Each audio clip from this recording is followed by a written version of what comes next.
234 சதுரங்க வேட்டை நிகழ்ச்சியில் உங்களோடு இணைவது ஹேமராஜ். 2011 அதிமுக அரசு பொறுப்பேற்று 4 ஆண்டுகள் முழுமையாக முடிந்துவிட்டன. அடுத்த ஆண்டு மீண்டும் ஒரு சட்டமன்ற தேர்தலுக்கு தமிழகம் தயாராகி வருகிறது. இதனை உறுதிப்படுத்தும் வகையில் தேர்தல் கூட்டணி பேச்சுகளும், மாற்றுக் கட்சியினரை விமர்சிப்பதும், ஆளுங்கட்சிக்கு எதிரான போராட்டங்களும் என அரசியல் களம் அனல் பறக்க தொடங்கியுள்ளது. எதிர்க்கட்சிகளின் கேள்விக்கணைகளும் ஆளுங்கட்சியின் விளக்கங்களையும் தமிழக மக்களின் எதிர்பார்ப்புகளையும் ஒருங்கே ஒரு புள்ளியில் குவிக்கும் முயற்சிதான் இந்த 234 சதுரங்க வேட்டை. வாங்க நிகழ்ச்சிக்குள்ள போகலாம்.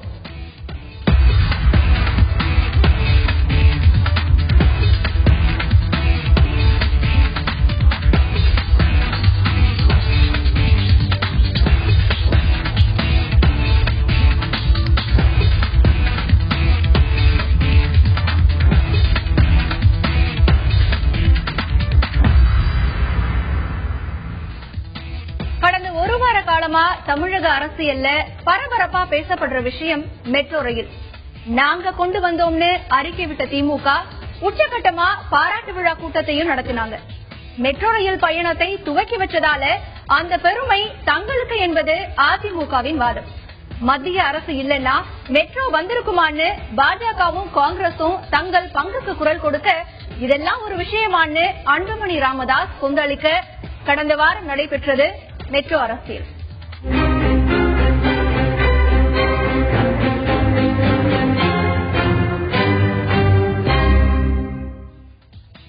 சென்னை மெட்ரோ ரயிலுக்கு சொந்தம் கொண்டாட தொடங்கி இருக்காங்க நம்ம அரசியல் தலைவர்கள். தங்கள் ஆட்சி காலத்துல அடிக்கல் நாட்டப்பட்ட மெட்ரோ திட்டம் என சொந்தம் கொண்டாடி அக்கட்சியின் தலைவருக்கும் பொருளாளருக்கும் நன்றி தெரிவிக்கும் விழாவையே நடத்திடுச்சு திமுக. இந்த விழாவில் பேசின கருணாநிதி மெட்ரோ திட்டம் திமுகவினால் தான் கிடைச்சதுன்னு பேசியிருக்கார். மெட்ரோ ரயில் திட்டம் இது திராவிட முன்னேற்ற கழக ஆட்சிக்கு சொந்தமானதா அந்த பெருமை, அல்லது அதிமுக ஆட்சிக்கு இந்த பெருமை சொந்தமானதா என்பதை சிந்தித்து பார்க்கின்ற செயல்படுகின்ற அந்த மக்களுக்கு விட்டுவிடுகிறேன்.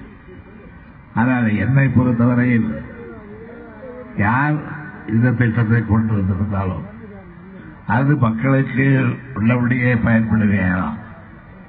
அவர்களுக்கு செலவு குறைந்து அந்த திட்டங்களை பயன்படுத்திக் கொள்வதைதான் இதற்காக நன்றி பாராட்ட நான் கடமைப்பட்டிருக்கிறேன். மெட்ரோ ரயிலுக்கு சொந்தம் கொண்டாடும் கட்சிகள் பல. தடதடக்கும் மெட்ரோ அரசியல்ல அவர்கள் முன்வைக்கும் வாதங்கள் என்னன்னு பார்க்கலாம். எந்த வகையில் ஒத்து வராத மெட்ரோ ரயில் திட்டம் ஜெயலலிதா சொல்லுகிறார். மக்கள் பணத்தை ஏன் இப்படி வீணடிக்கிறீர்கள்? ஜெயலலிதா பேச்சு. மெட்ரோ ரயில் திட்டத்தை செயல்படுத்த 1 கிலோமீட்டருக்கு 250 கோடி ரூபாய் செலவாகும். ஆனால் மோனோ ரயில் திட்டத்தை செயல்படுத்த 1 கிலோமீட்டருக்கு 50 கோடி ரூபாய் தான் செலவாகும். எனவே மெட்ரோ ரயில் திட்டத்தை முடிக்க 15 ஆண்டு காலம் ஆகும். சொல்லிட்டு கடைசியா என்ன சொல்லி முடிக்கிறாங்க தெரியுமா?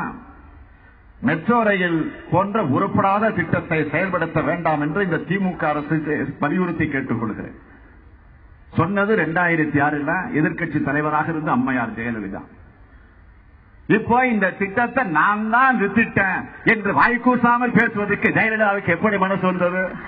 9 மாத காலம் முதலமைச்சர் திறக்க வேண்டும் என்பதற்காக காலதாமதப்படுத்தப்பட்ட இந்த திட்டம் மத்திய அமைச்சர்களை அழைத்து திறந்திருக்கலாமே, ஆரம்பித்திருக்கலாமே என்பது எனது ஆதங்கம்.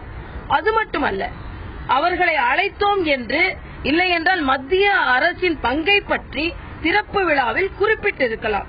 அன்று வெளியிடப்பட்ட விளம்பரங்களில் கூட மத்திய அரசின் பங்கோ பிரதமர் அவர்களின் பங்களிப்போ படமோ இடம்பெறவில்லை. உண்மையாகவே இந்த திட்டத்தை மத்திய அரசாங்கம் அமல்படுத்த மிகப்பெரிய அளவிலே பணம் ஒதுக்கியது என்பது காங்கிரஸ் ஆட்சி. அதை சொல்ல வர நினைச்சேன். எல்லாரும் நல்ல வேலை திருமாவளவன் நான் தான் கொண்டு வந்து சொல்லல. ஆனா உண்மையை அதை கொண்டு வந்தவங்க யாருன்னு பாத்தீங்கன்னா காங்கிரஸ் ஆட்சியில் தான் இதற்கு முதல் பிள்ளையார் சுழி போட்டு இதற்காக மிகப்பெரிய அளவிலே பணம் ஒதுக்கியது. 4,200 கோடி 4,200 கோடி ரூபாயை ஒதுக்கியது மத்தியிலே காங்கிரஸ் ஆண்டு கொண்டிருக்கிறது. இதே நேரத்தில் தான் டெல்லியில மெட்ரோ தொடங்கி ஆரம்பிச்சாங்க வேலையை. டெல்லியில எவ்வளவு மெட்ரோ கிலோமீட்டர் போட்டிருக்காங்க தெரியுமா? 194 கிலோமீட்டர் டெல்லியில போட்டிருக்காங்க. அங்க 3 மாநிலங்களை இணைக்கிறான். நொய்டா உத்தரப்பிரதேஷ், குர்கான் ஹரியானா. ஆனா இங்க ஒரு 10 கிலோமீட்டர் பிட்ட போடுறதுக்கு 8 வருஷம். அதுக்கு நான் நீ அதுல போட்டி போடுறது. இதெல்லாம் அசிங்கம். மெட்ரோ ரயிலுக்கு அடுத்தபடியா அரசியல் களத்திற்கு அனல் சேர்த்தது வாட்ஸ்அப்பில் வெளியான சிறுவனை மது அருந்த வற்புறுத்தும் இளைஞர்கள் தொடர்பான வீடியோ. அதிகப்படியான டாஸ்மாக் கடைகளும் தாராளமாக மது கிடைப்பதும் தான் இளைஞர்கள் மது பழக்கத்திற்கு அடிமையாக காரணம்னு எதிர்க்கட்சிகள் ஆளுங்கட்சிய ஒரு பிடித்தன.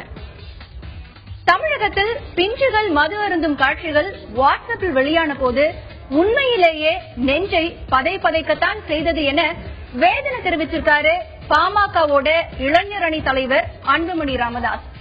பூரண மது விலக்கை அமல்படுத்தாவிட்டால் டாஸ்மாகிற்கு மீண்டும் பூட்டு போடும் போராட்டத்தை கையில் எடுப்பதை தவிர வேறு வழி இல்லை என்கிறார் அன்புமணி.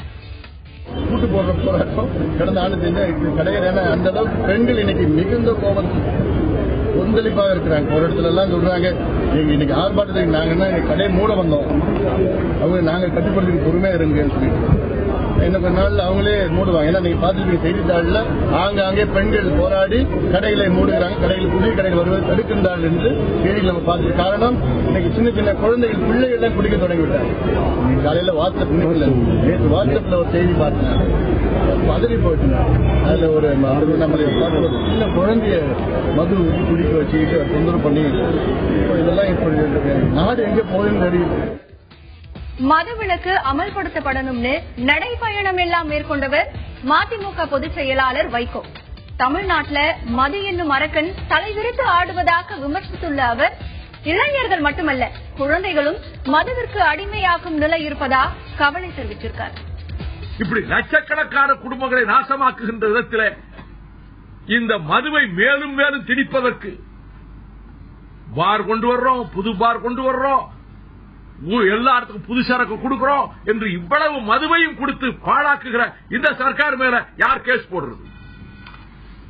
ஒரு சின்ன குழந்தை குடிக்கிறான்னா இதற்கு காரணம் இந்த அரசுதான். இந்த மதுவினுடைய கொடுமையை அறிந்தும் இவங்களுக்கு வருமானம் கிடைக்கிறது என்று சொல்லி லட்சோப லட்சம் குடும்பங்கள் நாள்தோறும் நாசமாகி கொண்டிருக்கின்றன. மதுவை விற்பனை செய்யும் உரிமை கொண்டதால் அதனை தடுக்கும் உரிமையும் தமிழக அரசுக்கே உண்டு என்ற வாதத்தை முன்வைக்கிறது இந்திய கம்யூனிஸ்ட் கட்சி. இது தொடர்பாக பேசிய அக்கட்சியின் மூத்த தலைவர்களில் ஒருவரான சா பாண்டியன், குழந்தைகள் மற்றும் மாணவ மாணவிகள் மது அருந்துவதை தடுக்கும் நடவடிக்கையில் தமிழக அரசு உடனடியா ஈடுபடணும்னு வலியுறுத்தியிருக்கார். தமிழகத்திலே மது பழக்க வழக்கத்தால் குழந்தைகள், மாணவர்கள், மாணவிகள், இளம் சந்ததியே வழிதவறி போய்க் கொண்டிருப்பது அதிகரித்து வருகிறது. எனவே இதை மட்டுப்படுத்தவும் கட்டுப்படுத்தவும் மாற்றுவதற்கும் மாநில அரசு தன் பொறுப்பை, மாரல் ரெஸ்பான்சிபிலிட்டி நிறைவேற்ற வேண்டிய காலம் வந்துவிட்டது. ஆகவே இந்த டாஸ்மாக் கடைகளை குறைப்பது, குறைந்தபட்சம் படிப்படியாக குறைப்பது, இளைஞர்கள் மாணவர்களை குடிக்க விடாமல் தடுப்பது என்பது போன்ற நடவடிக்கைகளில் மாநில அரசு உடனடியாக ஈடுபட வேண்டும். தேசிய அரசியலில் வலுவாக இருக்கும் பாரதிய ஜனதா தமிழ்நாட்டில் இன்னும் கால் ஊன்றவில்லை என்பதே நிதர்சனம். இதற்காக மக்கள் பிரச்சனைகளில் முன் எப்போதை விடவும் போராட்ட களத்தில் முன்பு இருக்கிறது. அந்த வகையில் டாஸ்மாக் கடைகளை மூடக்கோரி மாநிலம் தழுவிய போராட்டத்தை நடத்தியிருக்கிறது பாஜக. சென்னையில் நடந்த போராட்டத்தில் பங்கேற்ற கட்சியின் மாநில தலைவர் தமிழிசை என்ன சொன்னாங்க அப்படிங்கறத பார்க்கலாம்.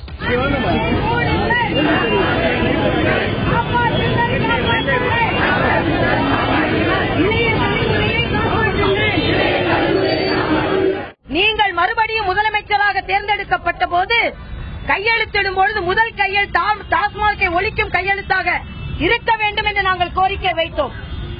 பால் குடிக்க வேண்டிய குழந்தைகள் சாராயம் குடிக்கிறார்கள், படிக்க வேண்டிய குழந்தைகள் குடிக்கிறார்கள். 6000 கடைகளில் 1000 கடைகள் பள்ளிகளுக்கு பக்கத்தில் இருக்கிறது.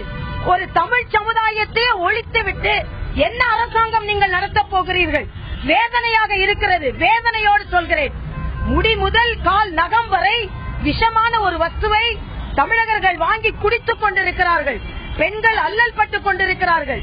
பெண்கள் விதவையாகிக் கொண்டிருக்கிறார்கள். அதனால் நான் தமிழக முதலமைச்சருக்கு வேண்டுகோள் வைக்கிறேன். நீங்கள் கொடுக்கும் எந்த சலுகைகளும் பெண்களுக்கு வேண்டாம். எந்த இலவச திட்டங்களும் வேண்டாம். சில திட்டங்களை கொடுத்துவிட்டு அவர்களை வாழ்க்கையை பறிப்பதை விட தமிழகத்திற்கு வருமானத்திற்கு வேறு வழியை பாருங்கள். 234 சட்டமன்ற தொகுதிகளை உள்ளடக்கியதே தமிழ்நாடு. பல்வேறு சிறப்புகளையும் பல்வேறு பிரச்சனைகளையும் உள்ளடக்கியதே ஒவ்வொரு தொகுதியும். அப்படி தமிழ்நாட்டின் ஒவ்வொரு தொகுதியையும் அடையாளம் காணும் முயற்சியே இந்த பகுதி.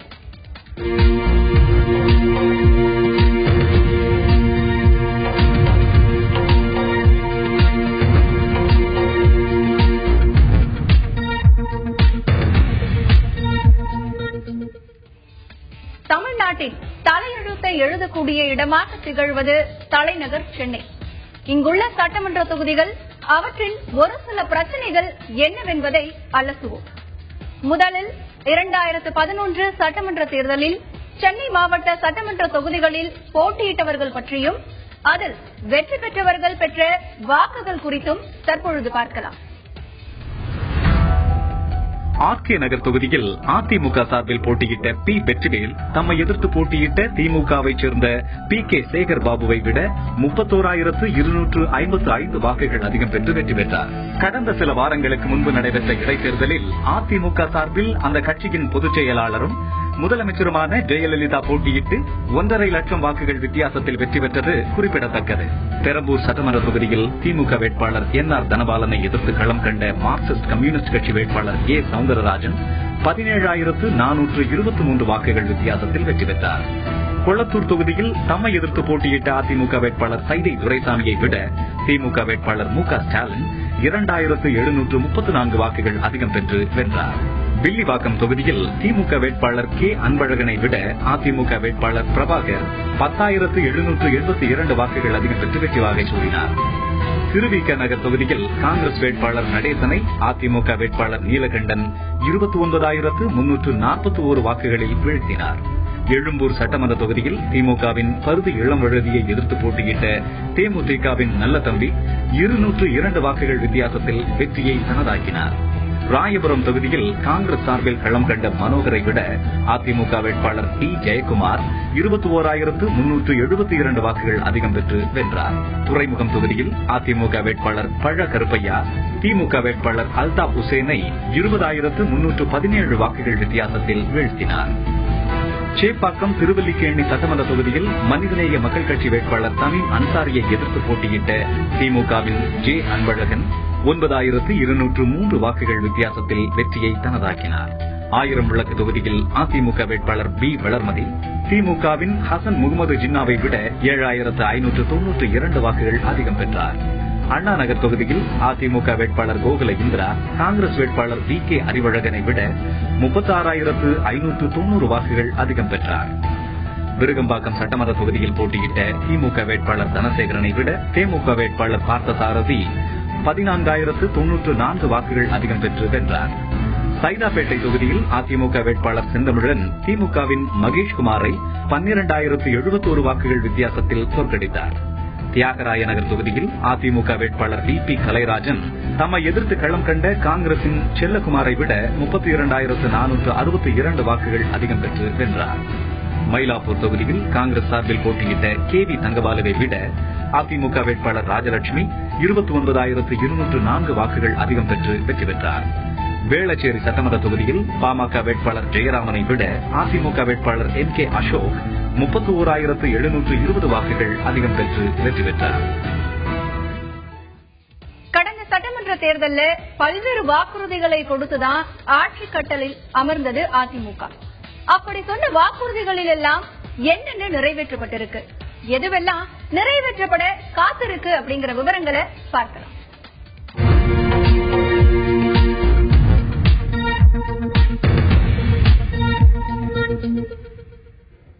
ஆட்சி மாற்றத்திற்கு வித்திட்ட மின்சார பிரச்சனையின் இன்றைய நிலை என்ன? நகர்ப்புறங்கள் மற்றும் கிராமப்புறங்களில் 4 ஆண்டுகளில் மும்முனை மின்சாரம் கொடுக்கப்படும்னு வாக்குறுதியை கொடுத்திருந்தாங்க. அது நிறைவேற்றப்பட்டிருக்கா இல்லையா, மின்வெட்டு இருக்கா இல்லையா, தலைநகர் வாசிகள் என்ன சொல்றாங்க அப்படிங்கறத பார்க்கலாம். காலையில ஆட்டோ கொண்டு வரேங்க, நைட்டு 10 மணி வரைக்கும் வண்டி ஓட்டுறோம். உடம்பெல்லாம் டயர்டா ஆகி போகுதுங்க. வீட்டில் போய் இப்போ சாப்பிட்டு படுக்கலான்னு போறோம்.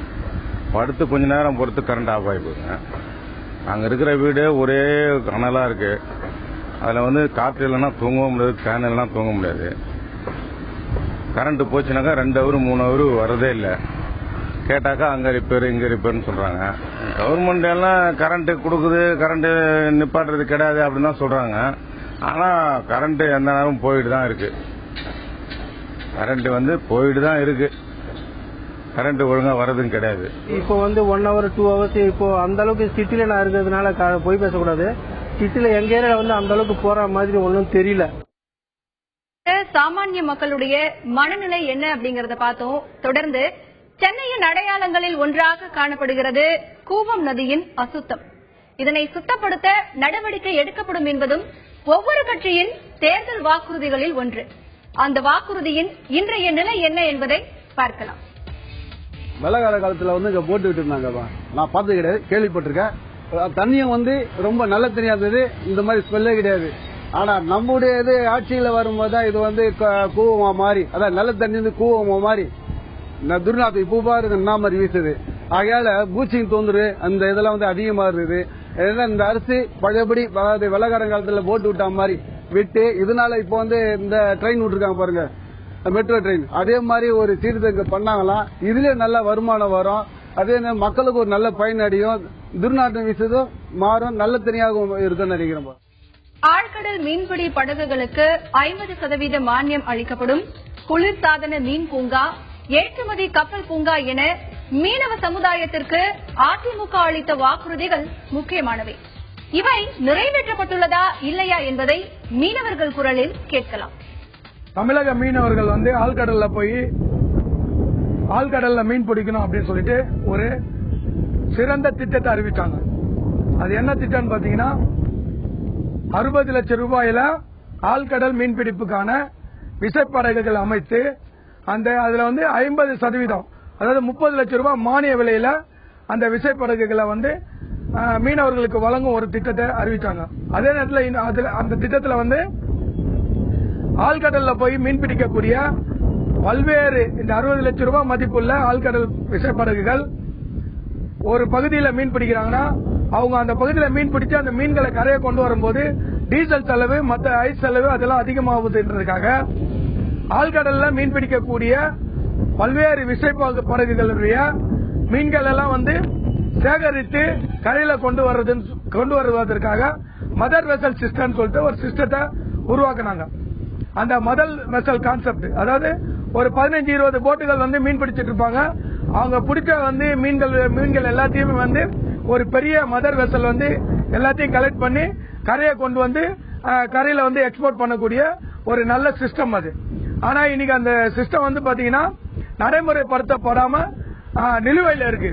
அதுக்கு காரணம் என்னன்னு கேட்டீங்கன்னா தமிழக அரசு பல்வேறு சமயங்கள்ல பல்வேறு கோரிக்கைகளை மத்திய அரசு கிட்ட கேட்டிருக்காங்க, நிதி கேட்டிருக்காங்க. மத்திய அரசு கிட்ட நீங்க கொடுத்த நிதி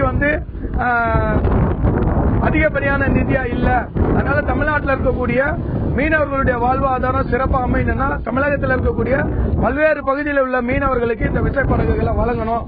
அதனால நீங்க பல ஆயிரம் கோடி ரூபாய் நிதி கொடுத்தா மட்டும்தான் இந்த திட்டத்தை சரியா செய்ய முடியும் அப்படின்றதுக்காக பல முறை பாத்தீங்கன்னா மத்திய அரசுக்கு தமிழக அரசு கோரிக்கை கடிதங்கள் கொடுத்திருக்காங்க. ஆனா மத்திய அரசு செவிசாய்த்து அந்த நிதியை இங்க ஒதுக்கலன்றதுதான் எங்களுடைய குற்றச்சாட்டு. 30 லட்சம் ரூபாய் மானியமும் 30 லட்சம் ரூபாய் முதலீடும் என்பது சாமானிய மீனவர்களுக்கு இது எட்டாத கனியாகவே இருக்கிறது. கடல் வளம் அதிகம் இருக்கக்கூடிய தமிழக பகுதிகளில் மீனவர்களின் பங்கு மிக முக்கியமானதாக பார்க்கப்படுகிறது. அதுவும் சென்னையை பொறுத்தவரை மீனவர்களுக்கான எதிர்பார்ப்புகள் என்பது அதிகமாகவே இருக்கின்றன. ஆனால் அந்த எதிர்பார்ப்புகள் எல்லாம் நிறைவேறுமா என்கின்ற கனவு மட்டும்தான் அவர்களிடத்தில் மிச்சமாக இருக்கிறது. தொடர்ந்து வட சென்னையின் மிக முக்கிய பிரச்சனைகளில் ஒன்று கண்டெய்னர் லாரி நிறுத்த விவகாரம். துறைமுக சாலை ஓரம் நிறுத்தப்படும் கண்டெய்னர்களால் போக்குவரத்தும் விபத்தும் அதிகரிப்பதாக கூறப்படுகிறது. இது தொடர்பாக வட சென்னை வாசிகள் கூறுவதை பார்க்கலாம். கண்டினியூ ரோடு போட்டாங்க, எக்ஸ்ட்ரா ரோடு போட்டு விட்டுருக்காங்க. அந்த ரோடு வந்து ஆர்பால் போற மாதிரி அழகா இருக்குது, போயின்னு தான் இருக்குது. என்ன ஒண்ணு ஆர்பால் வெறி அவுட்ல ஒரு வண்டி வருது, அந்த வண்டி அவுட்ல வரதுல இந்த எதிர்க்கு போற வண்டியும் என்று கரெக்டா ஸ்ட்ரெயிட்டா போயிடுது. அதனால நிறைய ஆக்சிடென்ட் ஆயிருக்குது. எனக்கு தெரிஞ்சு தொடர்ந்து ஒருத்தர் கீழே விழுறாங்க. தமிழகத்துல புயலை கிளப்ப இருக்கு மின் வாரிய ஊழல் குற்றச்சாட்டு. திமுக தலைவர் கருணாநிதி அறிக்கை விடாமல் இருப்பாரா? மின் வாரியத்தில் எழுந்துள்ள 1 லட்சம் கோடி ரூபாய் முறைகேடு புகார் தொடர்பா மக்கள் மன்றத்தின் முன்னாடி முதலமைச்சர் ஜெயலலிதா விளக்கமளிக்க தயாரா அப்படின்னு கேள்வி எழுப்பியிருக்காரு திமுக தலைவர் கருணாநிதி. முழு பூசணிக்காய இலசோற்றுல மறைக்கிறத போல முதலமைச்சர் ஜெயலலிதா விடுத்துள்ள அறிக்கையில மின் வாரியத்துல தனது ஆட்சியில ஏராளமான சாதனைகளை செய்திருப்பதாக அறிக்கை கொடுத்திருப்பது வேடிக்கையாகவும் வினோதமாகவும் இருக்கிறதாகவும் சொல்லியிருக்காரு கருணாநிதி. மின் வாரியத்துல பணியாற்றி ஓய்வு பெற்ற ஒரு அதிகாரி மின் வாரியத்துல நடைபெற்ற ஊழல் புகார்களை பகிரங்கமா உயர்நீதிமன்றத்துல தெரிவிச்சிருக்கிறதாகவும், இந்த புகார் தொடர்பா மின் வாரியத்தின் விளக்கங்கள் அடங்கிய ஆவணங்களை ஆகஸ்ட் 10ஆம் தேதிக்குள்ள ஆய்வுக்காக சமர்ப்பிக்கணும் அப்படின்னு நீதிமன்றம் உத்தரவிட்டிருக்கிறதாவும் கருணாநிதி தன்னோட அறிக்கையில சுட்டிக்காட்டியிருக்காரு. தமிழக அமைச்சர்கள் மீது அடுக்கடுக்கான புகார்களை முன்வைப்பவரும் அதற்காக பல அவதூறு வழக்குகளை எதிர்கொண்டு வருபவரும் தான் தமிழக காங்கிரஸ் தலைவர் EVKS இளங்கோவன். மின் வாரியத்துல ஊழல் நடைபெற்றதா கூறப்படுற புகார் பத்தி அவர் என்ன சொல்றாரு அப்படிங்கறத கேட்கலாம். மத்திய பிரதேசத்தில் வியாபம் ஊழல் அந்த பிரச்சனை விஸ்வரூபமாக எடுத்து கிட்டத்தட்ட 46 பேர் இன்றைக்கு உயிரை விட்டிருக்கின்றார்கள். அதில் பல பேர் கொல்லப்பட்டிருக்கலாம் என்ற சந்தேகங்கள் இருக்கின்றன. அதே போன்ற நிகழ்ச்சிகள் தமிழ்நாட்டிலும் ஏற்படுவதற்கு வாய்ப்புகள் இருக்கின்ற காரணத்தால் உடனடியாக இந்த பிரச்சனைக்கு முற்றுப்புள்ளி வைக்கின்ற விதத்தில் ஜெயலலிதா அவர்கள் மின்சார வாரியத்தில் நடந்த லட்சக்கணக்கான கோடி ரூபாயினுடைய ஊழலை பற்றி அவர் வாய் திறந்து இதற்கு பதில் சொல்லியே ஆக வேண்டும் என்று நான் கேட்டுக் கொள்கிறேன். இப்படி பல்வேறு தரப்பினரும் ஊழல் புகார் தொடர்பான குற்றச்சாட்டை முன்வைக்கிற நேரத்துல இதனை முற்றிலும் மறுக்கிறாரு மின்சாரத்துறை அமைச்சர் நத்தம் விஸ்வநாதன். மின் வாரிய ஊழல் புகார் தொடர்பா திமுக தலைவர் கருணாநிதி வெளியிட்டிருக்கிற அறிக்கைக்கு மின்சாரத்துறை அமைச்சர் நத்தம் விஸ்வநாதன் கண்டனம் தெரிவிச்சிருக்காரு. அவருடைய அறிக்கை அடிப்படை ஆதாரமற்றது அப்படின்னும் வன்மையாக கண்டிக்கத்தக்கது அப்படின்னும் அந்த அறிக்கையில அவர் சொல்லியிருக்காரு. மின்சாரம் அதிக விலை கொடுத்து வாங்கப்படுவதாக கூறப்படுவது தவறான செய்தின்னு சொல்லி இருக்கிற அமைச்சர் புதிய மின் அளவிகள் கொள்முதல் செய்ததுல 6000 கோடி ரூபாய் முறைகேடு என்கின்ற புகார் உண்மைக்கு புறம்பானதுன்னு தெரிவிச்சிருக்கார். மின்சார தட்டுப்பாடு குறித்தும் மின்சாரத்துறையில ஊழல் நடந்ததா சொல்லப்படுவது குறித்தும் எதிர்க்கட்சிகள் இவ்வளவு விமர்சனங்களை முன்வைக்கின்றன. இந்த ஒரு சூழ்நிலையில தமிழக மின்சாரத்துறையின் செயல்பாடுகள், திட்டங்கள் ஆகியவற்றை இன்றைய துறைமுகம் பகுதியில் பார்க்கலாம்.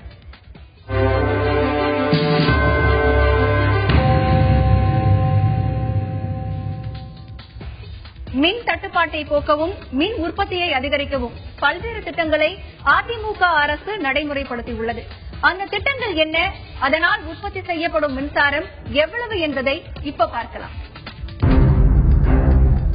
தமிழ்நாடு மின்சார வாரியம் தேசிய அனல் மின் கழக கூட்டு முயற்சியால் 3 அலகுகளில் தலா 500 மெகாவாட் என்ற அளவில் மொத்தம் 1500 மெகாவாட் மின்சாரம் உற்பத்தி செய்யப்பட்டு அதில் தமிழகத்திற்கு 700 மெகாவாட் தரப்பட வேண்டும் என்பது ஒப்பந்தம்.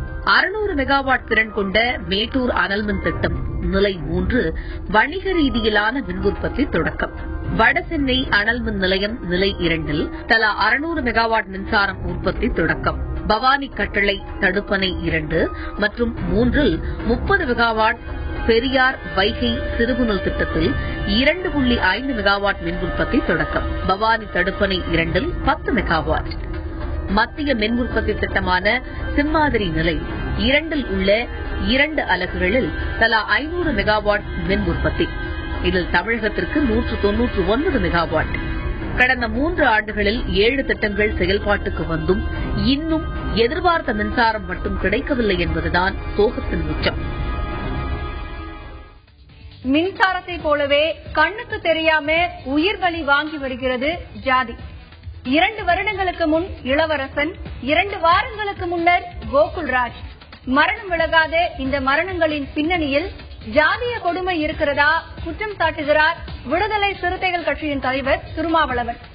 இந்த விஷயத்துல எந்த ஒரு அரசியல் தலைவர்களும் வாய் திறக்கவில்லையே என ஆதங்கப்படுறார். கோகுல்ராஜ் என்கிற தலித் இளைஞர் கடத்திச் செல்லப்பட்டு கொடூரமாக படுகொலை செய்யப்பட்டிருக்கிறார். இது வழக்கமான ஒரு கௌரவ படுகொலை, நாடு முழுவதும் நடக்கிற ஒரு சம்பவம் தான் என்று தமிழக அரசு அலட்சியமாக இருந்துவிடக்கூடாது.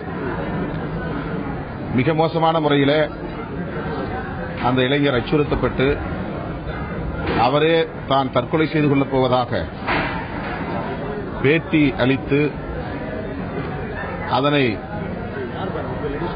வாட்ஸ்அப்பில் நாடு முழுவதும் பரப்பக்கூடிய அளவுக்கு ஒரு குரூரம் இன்றைக்கு இளைஞர்களிடையே, சாதி உணர்வாளர்களிடையே வளர்ந்திருப்பது மிகவும் ஆபத்தானது. இவ்வளவு பெரிய கொடூரம் நிகழ்ந்திருக்கிற நிலையிலும் தமிழகத்தில் பெரும்பாலான கட்சிகள் மௌனம் சாதிப்பது இந்த கொடூரமான காட்டுமிராண்டித்தனத்தை விடவும் ஆபத்தானது என்று நான் அச்சப்படுகிறேன். புதிய தமிழகம் கட்சியின் தலைவர் டாக்டர் கிருஷ்ணசுவாமியோ தமிழகத்துல கௌரவ கொலைகள் அதிகரிச்சுட்டே போகுதுன்னு, கலப்பு திருமணம் முடிப்பவர்களுக்கு பாதுகாப்பு அளிக்கும் வகையில தனி சட்டம் இயற்றணும்னு சொல்லியிருக்கார். சாதி மறுப்பு திருமணம் செய்து கொண்ட இளம் தம்பதியினர் குறிவைத்து தாக்கப்படுவதும் கொல்லப்படுகின்ற சம்பவங்கள் மிக மிக அதிகரித்து வருகின்றன. எனவே இதை தடுப்பதற்கு ஆணையம் தன்னுடைய அதிகாரத்தை பயன்படுத்தி தமிழ்நாட்டிலே ஒரு சட்டத்தை கொண்டு வருவதற்கும், அதேபோல மத்திய அரசு இந்த ஹானர் கில்லிங் நடக்கக்கூடிய தவறுகளை தடுப்பதற்கு சட்டம் கொண்டு வர வேண்டும் என்று தனது சிபாரிசை உடனடியாக செய்ய வேண்டும் என்ற கருத்தை நான் வலியுறுத்தியிருக்கிறேன். இடஒதுக்கீட்டை முதலில் அறிமுகம் செய்த தமிழகத்தில் ஜாதி துவேஷத்தால் நடக்கும் கௌரவ கொலைகளும் பிற சம்பவங்களும் அவமானத்தை தர்றதா வேதனை தெரிவிக்கிறார் இந்திய கம்யூனிஸ்ட் கட்சியின் மாநில செயலாளர் முத்தரசன். தமிழகத்தில் அண்மை காலமாக குறிப்பாக ஜாதி மறுப்பு திருமணங்களுக்கு எதிரான நடவடிக்கைகள் நாளுக்கு நாள் அதிகரித்து வருகிறது. ஆனால் தமிழ்நாட்டில் நடப்பது என்பது மிக அவமானகரமான செயலாகும். ஏனென்றால் தமிழ்நாட்டில் தான் முதலாக இடஒதுக்கீடு கொள்கையில் வெற்றி பெற்ற மாநிலம் தமிழ்நாடு தான். கடந்த 100 வருடங்களில் இல்லாத அளவிற்கு இந்த ஜூலை மாதம் தான் அதிக அளவு வெப்பம் பதிவானதா வானிலை ஆய்வு மையம் சொல்லுது. இதுக்கு காரணம் நம்ம தமிழக எதிர்கட்சிகளோட கடுமையான குற்றச்சாட்டுகளா கூட இருக்கலாம். அப்படி எந்தெந்த கட்சிகள் என்னென்ன சொல்லியிருக்காங்க அப்படிங்கறத பார்க்கலாம்.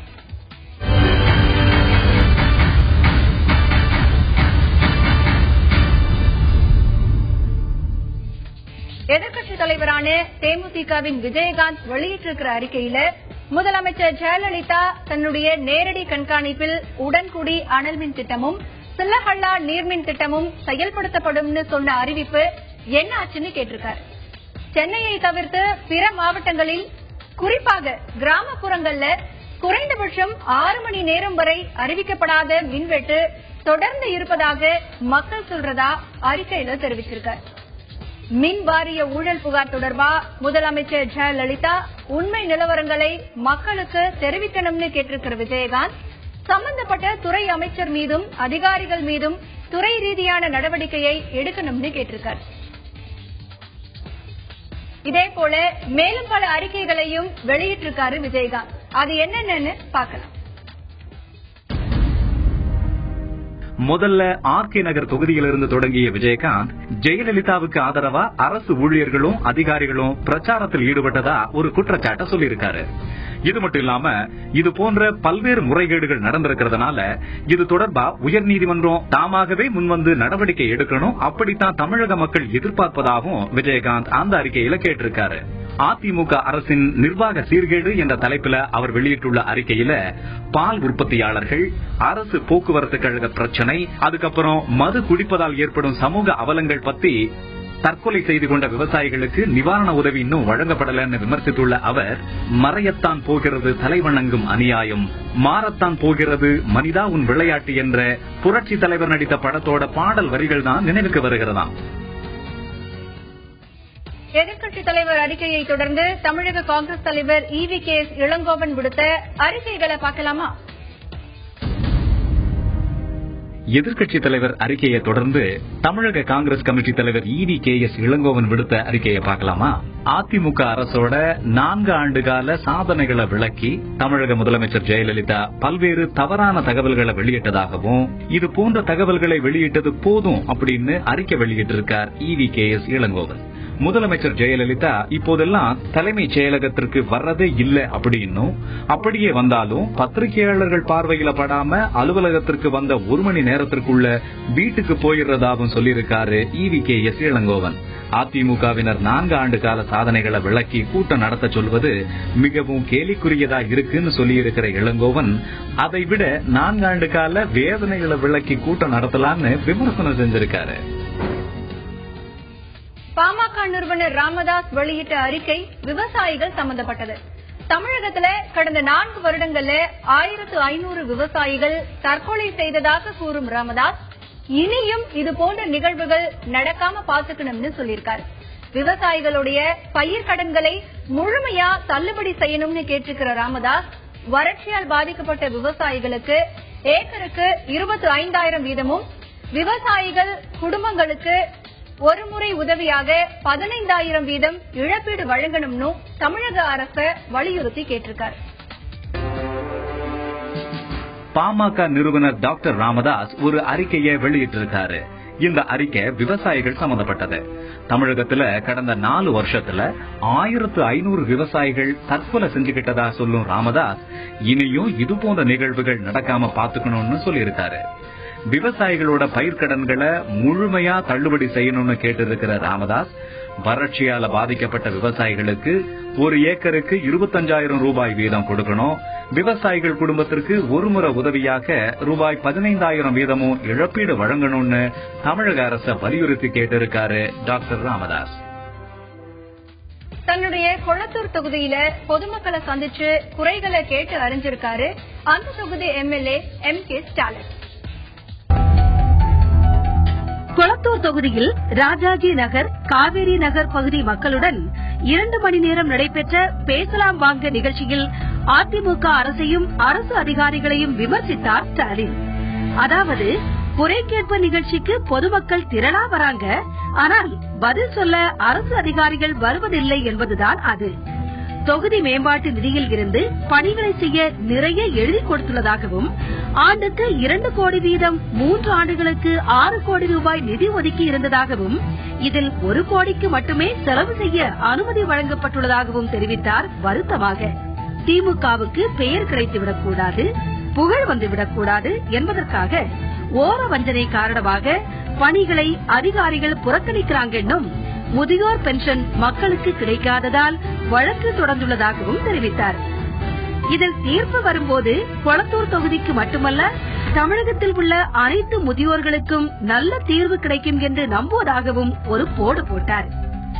அரசாங்கத்தின் குறைகளை சட்டமன்றத்தில் பேசினால் வெளியேற்றுறாங்க, மாநகராட்சி மன்ற கூட்டத்தில் பேசினால் உறுப்பினர்களை திட்டி வெளியேற்றுறாங்க, உள்ளாட்சி மன்றங்களிலும் இதே நிலைதான் நீடிக்குது, இப்படி இருந்தா எப்படின்னு கேட்டுவிட்டு ஆனாலும் அவற்றை எதிர்கொண்டு மக்கள் பணியாற்றுகிறோம் அப்படின்னு முடிச்சார். நிதியை ஒதுக்கி கவுன்சில் மாநகராட்சி மன்ற கூட்டத்தில் அனுமதி வாங்கணும். அதுக்காக மாசத்துக்கு ஒரு முறை நாங்க மாநகராட்சி மன்ற கூட்டத்தை கூட்டுவோம். அதுல யாரு அதிகமா பேசிருக்காங்க பாத்தீங்கன்னா நான் இருந்தப்போ, அதே மாதிரி எனக்கு பிறகு மா சுப்பிரமணியம் மேயரா இருந்தார், அது உங்களுக்கு தெரியும். ஆக நாங்கெல்லாம் மேயரா இருந்தப்ப எப்படின்னா அவங்களை பேச விடுவோம். திமுக விட ஆளுங்கட்சி கவுன்சிலர் அதிகம், ஆனா எதிர்கட்சியில் இருக்கக்கூடிய கவுன்சிலருக்கு அதிகம் பேச விடுவோம். ஏன்னா அப்பதான் அவங்க குறைகளை சொல்லுவாங்க, குற்றச்சாட்டுகளை சொல்லுவாங்க, உண்மையை சொல்லுவாங்க. ஏன்னா திமுக கவுன்சிலர் ஆளுங்கட்சியா இருக்கக்கூடிய கவுன்சிலர் பேசுனா எங்களை பாராட்டி பேசிட்டு இருப்பாங்க. அது தேவையில்லாத ஒன்று. அதுதான் இப்ப சட்டமன்றத்தில் நடந்துகிட்டு உங்களுக்கு தெரியும். அதைதான் நான் பேச விரும்பல. எதிர்கட்சிகளோட பல்வேறு கேள்விகளை பார்த்த நிலையில 2016 சட்டமன்ற தேர்தலுக்காக இப்போதே முதலமைச்சர் வேட்பாளரா அறிவிக்கப்பட்டவர் பாமகவின் அன்புமணி ராமதாஸ். கடந்த ஒரு வாரத்துல அவர் என்னவெல்லாம் பேசியிருக்காருன்னு பார்க்கலாம். எதிர்கட்சிகளோட பல்வேறு கேள்விகளை பார்த்த நிலையில 2016 சட்டமன்ற தேர்தலுக்காக இப்பவே முதலமைச்சர் வேட்பாளராக அறிவிக்கப்பட்டவர் தான் பாமகவோட அன்புமணி ராமதாஸ். கடந்த வாரத்துல அவர் என்னெல்லாம் பேசியிருக்காருன்னு பாப்போமா?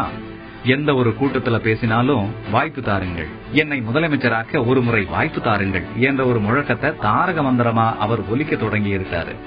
விழுப்புரத்துல நடைபெற்ற ஒரு கூட்டத்துல திராவிட கட்சிகளை வறுத்தெடுத்த அன்புமணி அவர்களோட கூட்டணி வச்சது தவறுன்னு ஒப்புக்கொண்டதோட பொதுமக்கள் கிட்ட மன்னிப்பும் கேட்டிருக்காரு.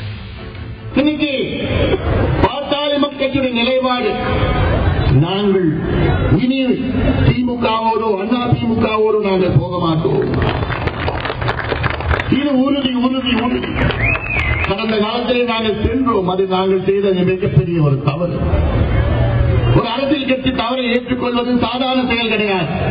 நாங்கள் ஏற்றுக்கொள்கிறோம், நாங்கள் தவறு செய்துவிட்டோம். திமுக அண்ணா திமுகவோடு கூட்டணி சென்றது நாங்கள் செய்த தவறு. இந்த தவறுக்காக வருத்தமில்லை, உங்களிடம் மன்னிப்பு நாங்கள் கேட்கின்றோம். 2016 சட்டப்பேரவை தேர்தல்ல முதலமைச்சர் வேட்பாளராக களம் காண உள்ள அனைவருக்கும் ஒரு சவாலை விடுத்திருக்காரு. தமிழகத்தை கடந்த 50 ஆண்டுகளா அதிமுகவும் திமுகவும் சீரழிச்சதா குற்றம் சாட்டியிருக்காரு. இந்த குற்றச்சாட்டை முன்வச்சு முதலமைச்சராகிறதுக்கு தனக்கு ஒரு வாய்ப்பு தாருங்கள் என ரொம்ப உருக்கமா பேச்ச முடிச்சிருக்காரு. ஸ்டாலின் பன்னீர்செல்வத்தை ஓபிஎஸ் கேட்டு சாராயத்தை பத்தி பேசுறாரு. தகுதி இருக்கா ஸ்டாலின் அவர்கள்? உங்களுக்கு உங்களுடைய தலைவர் தானே 1972 சாராயத்தை மீண்டும் தமிழ்நாட்டில் அறிமுகப்படுத்தியவர்.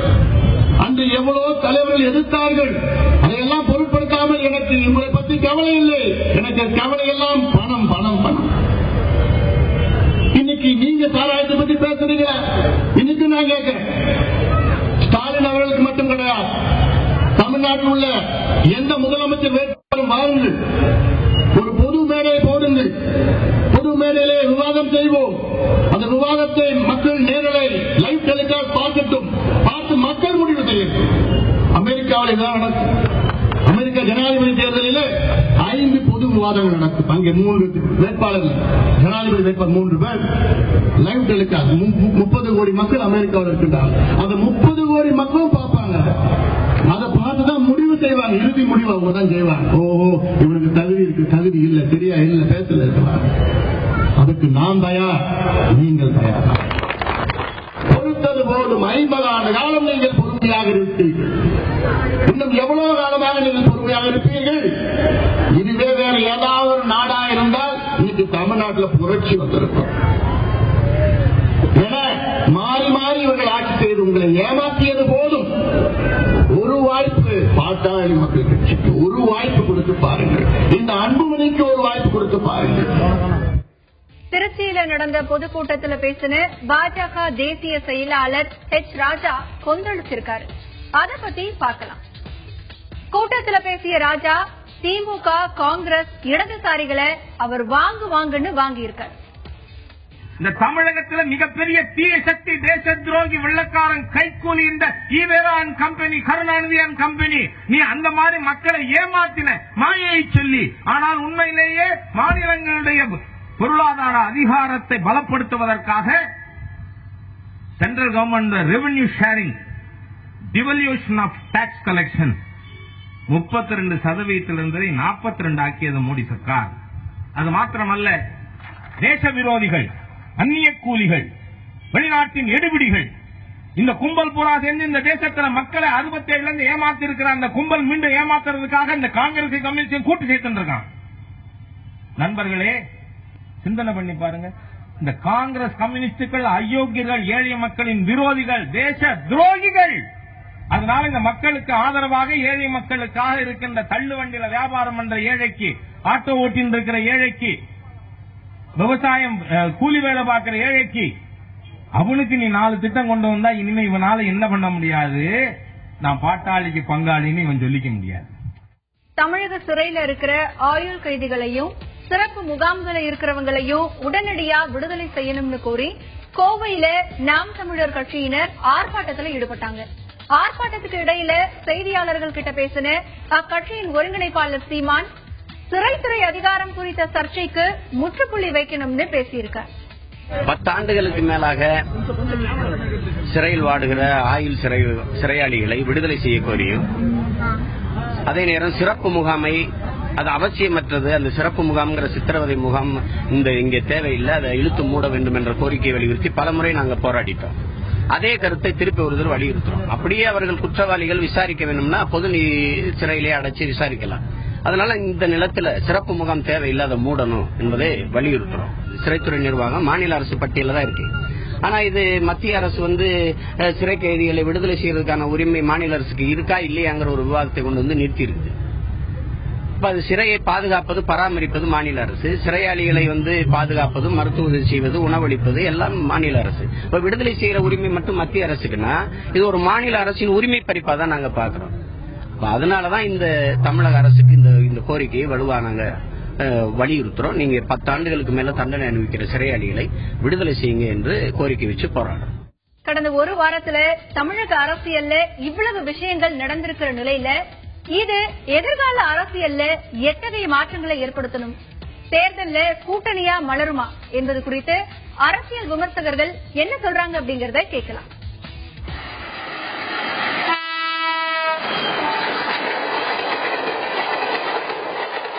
தமிழக அரசியல்ல இந்த வாரம் நம்ம எடுத்துக்கிட்டோம்னா 3 முக்கிய நிகழ்வாக எடுத்துக்கொண்டால் அதில் முதல் நிகழ்வாக இப்தார் விழாவுக்கு திமுகவின் மாநிலங்களவை கட்சித் தலைவர் கனிமொழி அவர்களுக்கு அகில இந்திய காங்கிரஸ் தலைவர் திருமதி சோனியா காந்தி அவர்கள் அழைப்பு அனுப்பியிருப்பது. ஏற்கனவே தமிழகத்தில் ஒரு விழாவில் ஆதி தமிழர் விழாவில் திரு ஸ்டாலின் அவர்களும் திரு இளங்கோவன் அவர்களும் கலந்து கொண்டு திமுகவும் காங்கிரசும் சமூக நீதியை காப்பதில் இரட்டை குழல் துப்பாக்கியாக இருக்கும் என்று பேசியுள்ளார்கள். அதை வைத்து 2 கட்சிகளுக்கும் கூட்டணி வரும் என்ற ஒரு கருத்து உருவாக்கம் பத்திரிகையாளர் மத்தியிலும் ஊடகங்களின் மத்தியிலும் அடிபட்டது. ஆனால் இப்போது அவர்கள் போராட்ட அணிதான், கூட்டணி பற்றி இப்பொழுது கூற முடியாது என்று கூறுகிறார்கள். ஆம், அவர்கள் இருவரும் நிச்சயமாக கூட்டணியாக சேர்ந்திருக்க வேண்டிய நிர்பந்தம் இருவர்களுக்குமே இருக்கிறது. காங்கிரஸ் கட்சி தனித்து போட்டியிட்டு மிக மோசமான வாக்குகளை பெற்று கன்னியாகுமரி தொகுதியில் மட்டும்தான் டெபாசிட் பெற்றுள்ளது. இந்த நிலையில் மீண்டும் ஒருமுறை காங்கிரஸ் கட்சியால் தனித்து போட்டியிட முடியுமா என்பது தமிழகத்தை பொறுத்தவரையில் சந்தேகத்துக்கிடமாக இருக்கிறது. அதேபோல் வெற்றி பெற்று மிகப்பெரிய அளவில் இருக்கும் விஸ்வரூப சக்தியாக இருக்கும் அதிமுகவை எதிர்ப்பதற்கு திமுகவுக்கு பலமான கூட்டணி தேவைப்படுகிறது.